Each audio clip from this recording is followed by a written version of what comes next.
ഒരിക്കലും ഒരു airline company അവരുടെ ഒരു കോമ്പറ്റീഷനിൽ വിജയിച്ച ആൾക്കൊരു ഓഫർ കൊടുത്തു. അതായത് നിങ്ങൾ ഞങ്ങളുടെ എയർപോർട്ടിൽ വന്നിട്ട് അവിടുത്തെ ഡിപ്പാർച്ചർ ബോർഡിൽ കാണുന്ന ഏത് സ്ഥലം ചൂസ് ചെയ്താലും നിങ്ങൾ അങ്ങോട്ട് കൊണ്ടുപോകുമെന്ന് പറഞ്ഞു. അപ്പോൾ പുള്ളി എയർപോർട്ടിൽ പോയി അവിടെ ഇപ്പോൾ കുറേ സ്ഥലങ്ങൾ കാണിച്ചിട്ടുണ്ട്. ടോക്കിയോ ഉണ്ട്, സിഡ്നി ഉണ്ട്, പാരീസ് ഉണ്ട്, ദുബായ് ഉണ്ട്, ലണ്ടൻ ഉണ്ട്. പുള്ളി അപ്പോൾ പാരീസ് പോകാൻ തീരുമാനിച്ചു. ട്രിപ്പ് കഴിഞ്ഞ് വന്ന പുള്ളിയോട് ഇൻ്റർവ്യൂവർ ചോദിച്ചു ആ സ്ഥലം ചൂസ് ചെയ്ത ശേഷം നിങ്ങളുടെ മനസ്സിൽ എന്തായിരുന്നെന്ന്. അപ്പോൾ പുള്ളി പറഞ്ഞു അത് ചൂസ് ചെയ്തിട്ട് എൻ്റെ ഫ്ലൈറ്റ് അവിടെ നിന്ന് ടേക്ക് ഓഫ് ചെയ്തപ്പോൾ ബാക്കി എല്ലാ സ്ഥലങ്ങൾക്കും പോകാനുള്ള എൻ്റെ അവസരങ്ങളാണല്ലോ ഞാൻ നഷ്ടപ്പെടുത്തിയത് എന്നാണ് ഞാൻ ചിന്തിച്ചതെന്നാണ് പുള്ളി പറഞ്ഞത്. ഇപ്പം നിങ്ങൾ വിചാരിക്കും ഇയാൾ എന്തൊരു മോശം മനുഷ്യനാണ്, ഇത്രയും നല്ല ഓഫറൊക്കെ കിട്ടിയിട്ട് അതിൻ്റെ കുറ്റം മാത്രമാണല്ലോ പറഞ്ഞതെന്ന്. അങ്ങനെ ചിന്തിക്കാനുള്ള എല്ലാ അവകാശവും നിങ്ങൾക്കുണ്ട്. പക്ഷേ പുള്ളി പറഞ്ഞതിൽ വേറൊരു സത്യമുണ്ട്. നമ്മൾ എന്ത് ഡിസിഷൻ എടുത്താലും അതിൻ്റെ പുറകിൽ നമുക്ക് ചില നഷ്ടങ്ങളുണ്ടാവും. വേറൊരു രീതിയിൽ പറഞ്ഞാൽ നമുക്ക് എന്തൊക്കെ നഷ്ടപ്പെട്ടാൽ കുഴപ്പമില്ല എന്നാണ് നമ്മൾ ശരിക്കും തീരുമാനിക്കുന്നത്.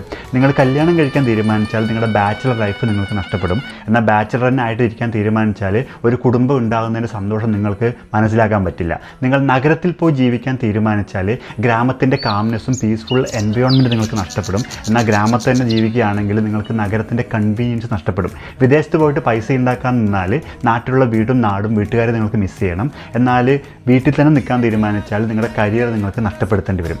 അപ്പോൾ ശരിയായ തീരുമാനം തെറ്റായ തീരുമാനം എന്നൊന്നില്ല, തീരുമാനങ്ങൾ മാത്രമേ ഉള്ളൂ. അപ്പോൾ നിങ്ങളൊരു തീരുമാനം എടുത്ത് നിങ്ങൾക്കതിൽ വലിയ നഷ്ടങ്ങൾ വന്നിട്ടുണ്ടെങ്കിൽ അതിനെക്കുറിച്ച് റിഗ്രറ്റ് ചെയ്യേണ്ട കാര്യമില്ല. ആ തീരുമാനം നടപ്പിൽ വരുന്നതിന് മുൻപ് തന്നെ നിങ്ങൾക്ക് ചില നഷ്ടങ്ങൾ സംഭവിച്ചിട്ടുണ്ട്.